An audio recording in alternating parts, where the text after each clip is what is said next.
Hello everyone. In this video I'm going to discuss two games that are on the fringes of the horror genre. Neither of them really qualify as survival horror, but although they don't share a lot of gameplay mechanics with the other games I've been looking at in this series, they do both play devious tricks when it comes to positioning the player in respect to their fiction. Tricks that other more standard horror games could learn lessons from. I'm going to be discussing the endings of both these games, so spoilers ahead. But before I get to the spoilers, I want to make some general points about the fourth wall in games. Partly this is an introduction to this episode, and partly it's setting up some themes that will be relevant also in the next one. The expression breaking the fourth wall comes from theater. According to traditional norms, the proscenium arch acts as the fourth wall to a room, a wall which the audience can see through, but the characters in the play cannot. Through this wall, the audience gets to surreptitiously view the drama. The characters themselves don't know that they're characters, their lives and struggles being witnessed and appreciated by a viewing audience. Except sometimes they do. Sometimes an actor can wink at the audience, make an aside to them, acknowledge that they're being viewed. The separation of audience and characters is violated, at least for a moment. The agreed upon ontological line between real life and fiction wavers for a bit. Although the literal fourth wall is specific to the theatrical stage, the phrase breaking the fourth wall is applied pretty widely across a variety of media. It generally refers to moments of meta-reference, when fictional characters become aware of, and start referring to, the material and cultural conditions of the medium they are portrayed in. Along with theater, there are prominent examples of this in live-action cinema. Das hättest du nicht tun sollen, Anna. Die Spielregel bricht man nicht. In animation. Buster, it may come as a complete surprise to you to find that this is an animated cartoon. And that in animated cartoons they have scenery. And in all the years And indeed, in video games. Plug your controller into socket 2. Do that, and he won't be able to read your moves. At this point, the term breaking the fourth wall is ubiquitous. People use it to refer to a wide range of techniques, applied in everything from children's cartoons to high modernist theater. It is so broadly applied that it is not very precise. So I wanted to take a moment to point out two divergent trends within the larger category. First, there's deflationary fourth wall breaking. In this mode, fictional characters assert their own fictionality. Put your controller on the floor. With a wink and a nod, the spell is broken. The fiction just sort of collapses, at least for a moment, usually for the sake of a joke. Oh, wait! We're on PlayStation 3! It's a Blu-ray disc. Dual layered, too. No need to swap. Damn it, Otacon! Get a grip! The audience is momentarily released from any pressure to imagine that the depicted events are real. You're in a computer game, Max. The truth was a burning green crack through my brain, weapon statistics hanging in the air, glimpsed out of the corner of my eye, endless repetition of the act of shooting, time slowing down to show off my moves, the paranoid feel of someone controlling my every step. I was in a computer game. In contrast to this, there's also what I'm calling inclusive fourth wall breaking. In this mode, the spectator, or reader, or player, is directly addressed, but the fiction doesn't collapse, or at least it's not supposed to. Instead, the fiction makes an attempt to invite us inside, into its magic circle. Maybe a better term for this isn't fourth wall breakage, but fourth wall expansion. We are invited into the space of the fiction, which now envelops us. Our actions become a part of it. This mode of fourth wall breaking is difficult to pull off well. Some people are prone to rejecting it outright, just as a matter of personality. In a famous passage from her book Feeling and Form, the philosopher Suzanne Langer recounts the visceral rejection she had as a child during a performance of Peter Pan. Although she initially found the theater-going experience to be an absolute and overwhelming illusion, like something supernatural, this shifted abruptly at the part of the play where spectators are asked to clap to bring Tinkerbell back to life. Langer writes, "Instantly the illusion was gone. There were hundreds of children sitting in rows, clapping and even calling, while Miss Adams, dressed up as Peter Pan, spoke to us like a teacher coaching us in a play in which she herself was taking the title role. I did not understand, of course, what had happened, but an acute misery obliterated the rest of the scene. It was not entirely dispelled until the curtain rose on a new set. Landry falls into the group of art theorists that insist on the need for the spectator to maintain an aesthetic distance between themselves and the art they are viewing. Historically, there's been a lot of disagreement among different theorists in this area, and honestly, I think a lot of it comes down to taste. And also to genre. Works of art that are highly sentimental, or aim to inspire a childlike sense of wonder, generally have the most luck with inclusive fourth wall breaking. And this applies to games. Most of the games I can think of that successfully implicate you, the player, as a moral agent, with a specific relationship to the fictional characters populating the game, are games that encourage some sort of sentimental bond with those characters.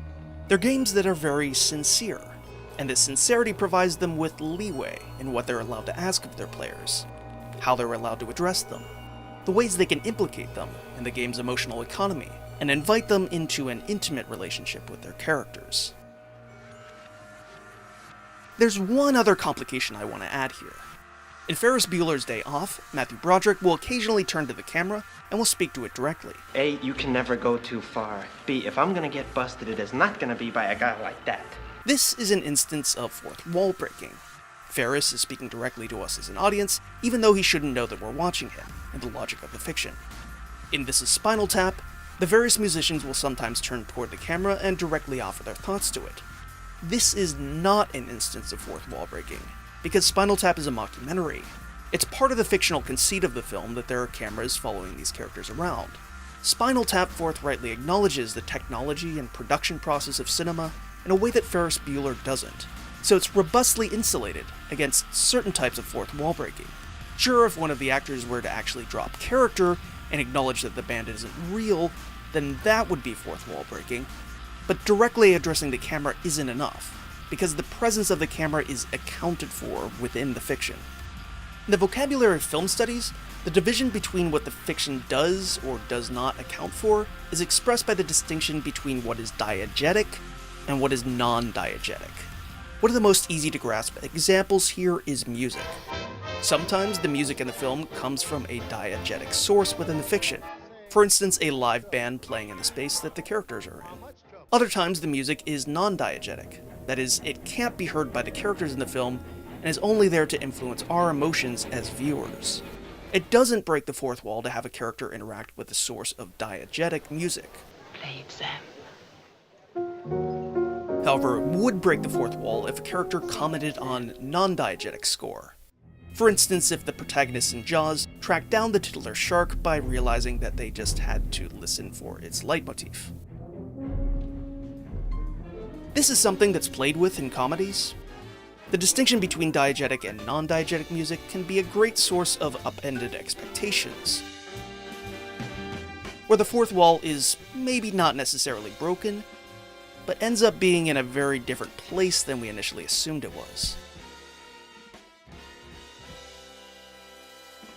If music is the clearest example when it comes to parsing diegetic and non-diegetic elements in cinema, then death is one of the clearest examples when it comes to this distinction in games. The fictions of most games don't attempt to account for the death of a player character.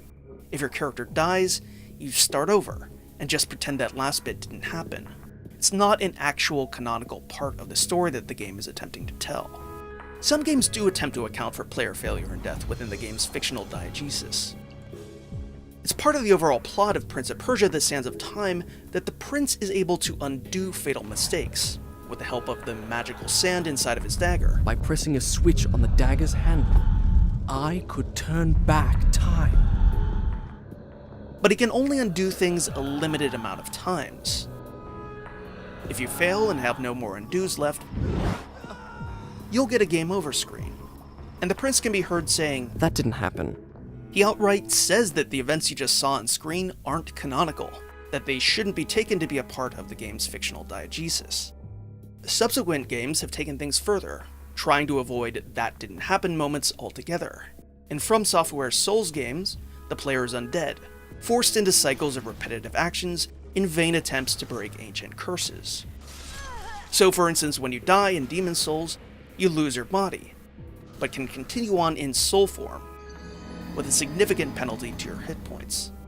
You can repeat a level as many times as you need to in soul form, until you eventually kill a boss and are able to resurrect your living body. Over the course of playing Demon Souls, you'll likely die, become a ghost, and get resurrected many times over. And all of this is accounted for by the game's diegesis. You are an undead warrior, undergoing a Sisyphusian struggle, and being punished for every mistake. Then you have examples like Until Dawn, or the other games that I mentioned in episode 5, Heavy Rain, Aliens Infestation, State of Decay. In these games, if a character dies, they stay dead, but you have other characters to continue the game with. The fictions in these games are robust. They can acknowledge and account for quite a lot of developments, and they don't have to constantly say, "That's not how it happened," when the player fails. If you screw up and kill someone in Until Dawn, their death can be acknowledged by the other characters, without the fiction falling apart. Chris is, not coming. Oh, Ash, I am so sorry. Okay. Maybe you should sit down. I'm fine, Sam. Okay. Okay, so first up, Chunsoft's 999, 9 Hours, 9 Persons, 9 Doors. 999 is a visual novel, with large chunks of dialogue, broken up by periodic escape room puzzle sequences. Although it doesn't fit completely comfortably within the horror genre, the game certainly isn't lacking for gruesome depictions of gory violence. The overall scenario that the game's characters are trapped in is a twisted one. They're forced to solve puzzles and negotiate alliances with potentially deadly consequences, not unlike the average setup for one of the Saw films. Even if the game isn't based around typical horror mechanics, it's still a horror story in many respects. Beyond the puzzles, the other main form of input the game offers its players is the ability to choose between different routes. Due to the convoluted rules of the sick game that the players are being forced to play, this means that you'll be broken into different teams, opening up different doors, and ultimately solving different puzzles. Each of these routes eventually leads to a different ending, most of which are bad. In 3 out of the game's 6 endings, our protagonist, Junpei, dies horribly. Or if he miraculously survives, other sympathetic characters have met terrible fates, meaning that the endings are still pretty bad. Once you reach the first ending, the game throws up some text, assuring you that there are more. Then it dumps you in the same screen that you see when you pause to save. It's a pretty bare-bones screen, but the one thing it does do is track the endings you've seen, giving you a little icon for each one. And this serves an important function. It lets you know, as you play through multiple times, that there's more to this game that you still haven't seen. It encourages you to keep trying. It holds out an implicit promise, not an explicit one, just an implicit one, that there is a good or a true ending, one in which all of the characters live and successfully escape. Or at least the ones we care about. If the game didn't tempt us with its knowledge that it has 6 possible endings, 999 would be a very different game. This screen quietly insists that you should keep trying different choices and permutations. So if you're a completionist like me, you keep playing, seeing through to the end multiple times. You will probably assume that getting the good ending is just a matter of choosing the right sequence of doors, which will ensure that everyone ends up in the right place at the right time. But then something weird happens. On the way to the game's true ending, the game expects you to remember the solution to a code. If you remember it, you can put it in and continue on. But you have to remember it from a previous playthrough of the game, where you reached one of the bad endings. Up until this moment, the game hasn't been anything like Prince of Persia, or Demon Souls, or Until Dawn, where failed attempts at challenges are canonically part of the game's story. Junpei's memory here, of a previous failed run, seems to occur without any motivation whatsoever. And indeed, Junpei himself can't explain it, and can't stop wondering about it. He has no explanation for why he remembers something that, from his perspective, didn't happen to him. As the true ending continues, things get weirder still. And just to note, the full effect of this weirdness can only really be appreciated on the DS version of the game. Until late in the game's true ending, 999 has been consistent in how it divides its storytelling between the DS's top and bottom screens. The top screen is used for dialogue. The bottom screen has 2 uses. It's where the player can input decisions at branch points, using the touchscreen. It's also used for textual narration. The narration is pretty straightforward. It mostly describes characters' movements, gestures, reactions, things that might be tricky to portray using the game's limited character animations. It's in third person, it's past tense, it's limited to Junpei's immediate knowledge, and it's otherwise stylistically unremarkable. Basically, it does a good job of never calling attention to itself. But late in the true ending, the character Santa asks a series of questions of Junpei. And suddenly, that narration at the bottom slips into first person. Until now, the narration had been so stylistically unremarkable that it never called attention to the narrator as a narrator. But now all of a sudden there's this eye dangling there, and the question of who this narrator is becomes a pertinent one. Indeed, it's a question that the narrator subsequently poses to us, straight on. Along the way of answering who exactly they are, the narrator describes what it's like to be them. They don't characterize themselves as omniscient, instead they characterize themselves as experiencing everything that Junpei experiences. And not only one particular thing that he experiences, instead multiple possibilities, branching out from decision points into different futures and parallel concurrent presents.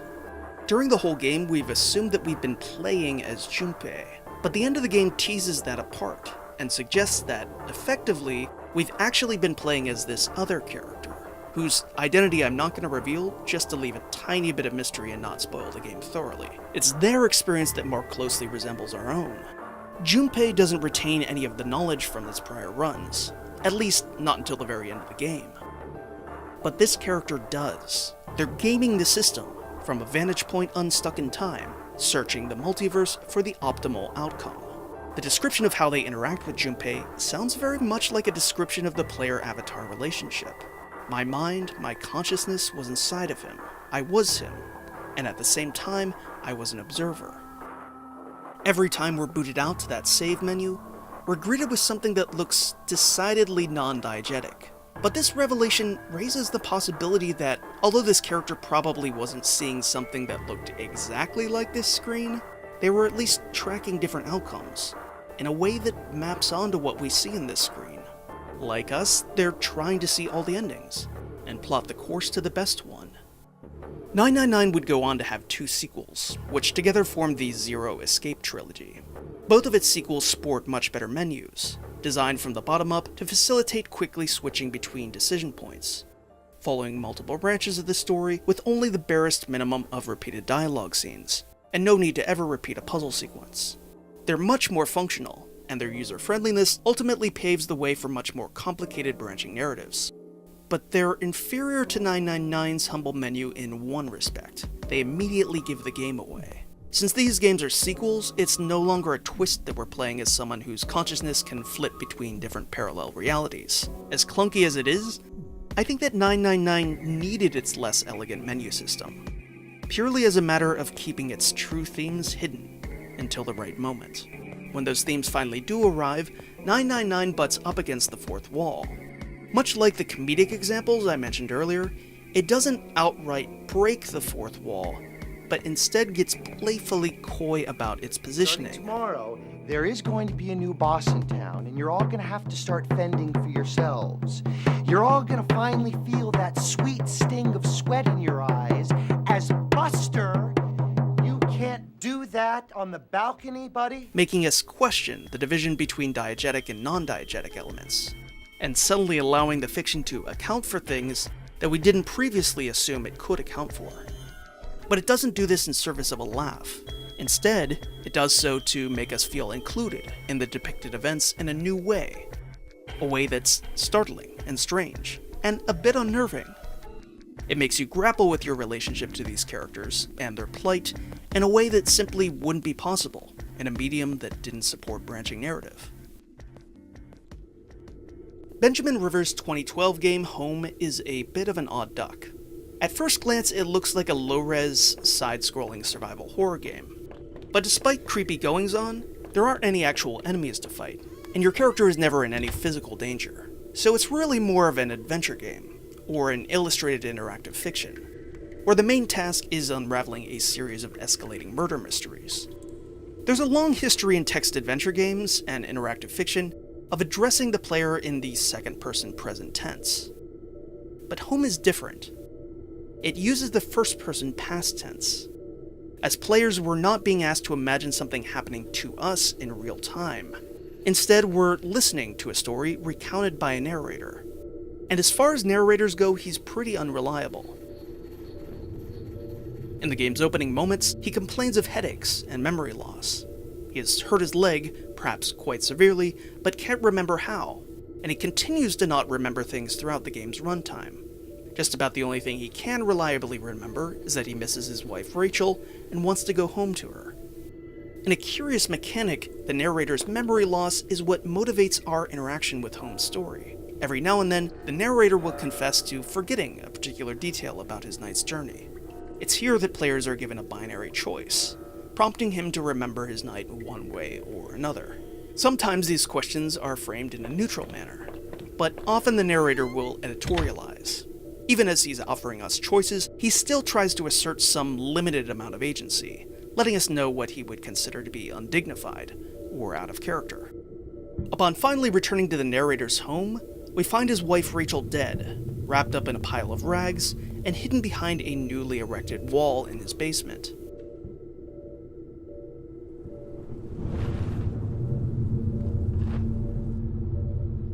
After this, the player can guide the narrator through his house, interacting with any items that they collected during their journey home. Based on different choices of path made earlier in the game, there will be different objects here, serving as evidence to point the player to different conclusions about what happened to Rachel. The narrator asks us a lot more questions here, gradually ceding more and more authority to the players. Much as in any mystery story, we are making guesses, based on the evidence that we picked up. But the game's story isn't organized around a stable, definitive answer. We're free to extrapolate wildly, to the point where we're basically authoring the events that came before. We can decide on our own the final verdict on who committed the string of crimes we've discovered throughout the game, pulling suspicion towards the narrator's friend Norman, or to the narrator himself. During any given playthrough, finding one particular item will frequently lock a door behind the player, preventing them from finding the conflicting evidence that litters an alternate route. So the game does nudge its players in the direction of certain conclusions during a given run of the game. Still, though, we have an enormous amount of agency in the game's endings to interpret the evidence in different ways, and the final narrative really bends to our whims. In fact, forget everything I said about Rachel being dead.